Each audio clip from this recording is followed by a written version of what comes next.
जो है वो किसी के बहकावे में ना आए। बड़ी खबर अपने दर्शकों को बता दे, उदय सामंत का ये बयान दरअसल अब से ठीक 2 दिन पहले उदय सामंत गुवाहाटी पहुंचे थे, शिंदे को समर्थन दिया था। उसके ठीक पहले वे उद्धव ठाकरे के साथ लगातार बैठक भी कर रहे थे, लेकिन अब उदय सामंत का ये बयान कि शिवसैनिक किसी के बहकावे में ना आए, बाला साहब के हिंदुत्व के एजेंडे को लेकर एकनाथ शिंदे ही आगे चल रहे हो और हिंदुत्व के एजेंडे पर वो एकनाथ शिंदे के साथ उनके खेमे में खड़े हैं। तो महाराष्ट्र की सियासत में लगातार सियासी भूचाल, और अब ये सियासी भूचाल किस तरफ जाकर थमेगा, शायद दिशा जरूर दिख रही है, क्योंकि बीजेपी लगातार अब वो हर मुमकिन कोशिश कर रही है कि कैसे भी करके महाराष्ट्र की सियासी इस विरासत में शह और मात खेल में बाजी मारी जाए। क्या कुछ कहा है उदय सामंत ने, सुनवाते हैं आपको। नमस्कार, मी आज गुवाहाटीतनं आपल्या सर्वांशी संवाद साधतोय। मला एक पहिला संभ्रम सर्वांमधला दूर करायचा आहे, तो म्हणजे मी शिवसेनेतच आहे, शिवसेनेसोबतच आहे। परंतु आपल्या बाळासाहेबांच्या आणि उद्धव साहेबांच्या शिवसेनेला ज्यांच्या वागण्यामुळे वाईट नजर लागलेली आहे, त्या वाईट नजरेतनं म्हणजेच घटक पक्षांच्या वाईट नजरेतनं शिवसेनेला बाहेर काढण्याचा जो निर्णय एकनाथ शिंदे साहेबांनी घेतला, त्यांचं समर्थन म्हणून मी गुवाहाटीमध्ये आलेलो आहे। आणि याच पार्श्वभूमीवर काल रत्नागिरीमध्ये देखील शिवसेनेच्या पदाधिकाऱ्यांची एक बैठक झाली। मला त्यांना देखील एक आवाहन करायचं आहे की कोणाच्याही गैरसमजाला आपण बळी पडू नका। मी शिवसेनेतच आहे, वंदनीय बाळासाहेबांची, उद्धव साहेबांची शिवसेना ही टिकली पाहिजे, यासाठी आम्ही सगळ्यांनी घेतलेला निर्णय आहे। आणि म्हणून याचं एकच उदाहरण मी आपल्याला देतो की जी 15-20 दिवसापूर्वी राज्यसभेची निवडणूक झाली आणि त्याच्यामध्ये छत्रपती संभाजीराजांना पुरस्कृत म्हणून आपण तिकीट देणार होतो। त्याच्यानंतर आपण सर्वसामान्य शिवसैनिकाला ते तिकीट दिलं, परंतु त्या शिवसैनिकाला राज्यसभेमध्ये कसं जाता येणार नाही याचा परफेक्ट बंदोबस्त हा घटक पक्षांनी केला।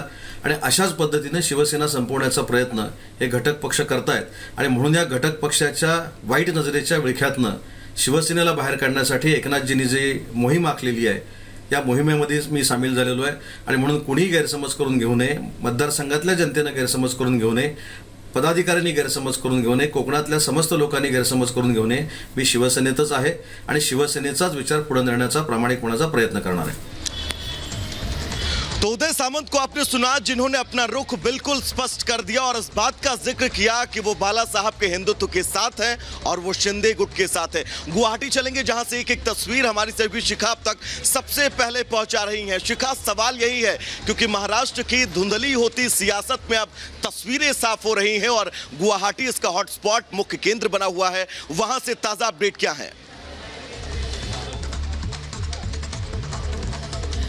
बिल्कुल, देखिए यहाँ पे मैं मौजूद हूँ। ताज़ा अपडेट अभी हमने अपने दर्शकों को दिखाया कि किस तरीके से एकनाथ शिंदे गुवाहाटी में पहली बार बाहर आए और मीडिया से मुखातिब हुए।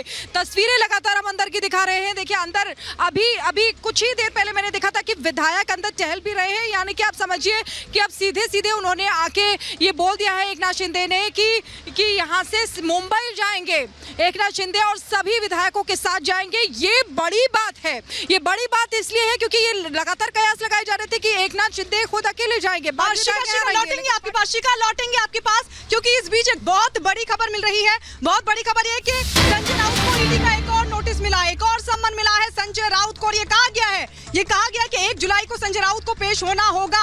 तो ये बड़ी जानकारी अपने दर्शकों को बता दें, संजय राउत को एक और सम्मन मिला है। दरअसल एक और जो पहला नोटिस मिला था उस पर आज संजय राउत ने पेशी से छूट मांगी थी, लेकिन अब संजय राउत को एक और नोटिस दे दिया गया है, एक और सम्मन दे दिया गया और ये कह दिया गया है साफ कि 1 जुलाई तक संजय राउत को हर हालत में पेश होना होगा। तो आपको बता दें, लगातार संजय राउत की मुश्किलें बढ़ती हुई नजर आ रही है। ईडी का नोटिस उनको पहले दिया गया था, लेकिन उसमें उन्होंने छूट की बात कही थी, लेकिन अब ये बड़ी जानकारी इस वक्त की मिल रही है कि एक और सम्मन, एक और नोटिस संजय राउत को जारी हुआ है, जिसमें यह कहा गया है कि 1 जुलाई तक संजय राउत को पेश होना होगा। ईडी के नोटिस पर संजय राउत ने साफ तौर पर कहा था कि हमको डरा नहीं सकते, लेकिन संजय राउत की तरफ से पेशी में छूट मांगी गई थी। और इस सबके बीच अब एक और मुश्किलें संजय राउत की बढ़ती हुई नजर आ रही है, क्योंकि एक और नोटिस संजय राउत को दिया गया है, ईडी की तरफ से दिया गया है संजय राउत को यह नोटिस। और इसके बाद संजय राउत को ईडी के सामने पेश होना होगा, क्योंकि यह कहा गया नोटिस के जरिए संजय राउत को कि 1 जुलाई तक संजय राउत को ईडी के सामने पेश होना होगा, ईडी के तमाम सवालों का सामना करना होगा,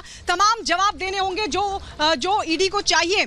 जो सवाल ईडी की तरफ से रखे जाएंगे संजय राउत को उनका सामना करना पड़ेगा। 1 जुलाई तक उनको पेश होना होगा। तो ये बड़ी जानकारी अपने दर्शकों को बता दें। एक तरफ लगातार सरकार पर संकट मंडरा रहा है, तो वहीं दूसरी तरफ संजय राउत की मुश्किलें बढ़ती हुई नजर आ रही है, क्योंकि ईडी के सामने अब उन्हें तमाम सवालों का जवाब देना होगा। पहले जो नोटिस दिया गया था, उस नोटिस के लिए पेशी में छूट की मांग संजय राउत की तरफ से की गई थी, लेकिन अब ईडी की तरफ से एक और नया सम्मन जारी हुआ है संजय राउत को अब 1 जुलाई तक ईडी के सामने पेश होना होगा और तमाम सवालों के जवाब देने होंगे ईडी के।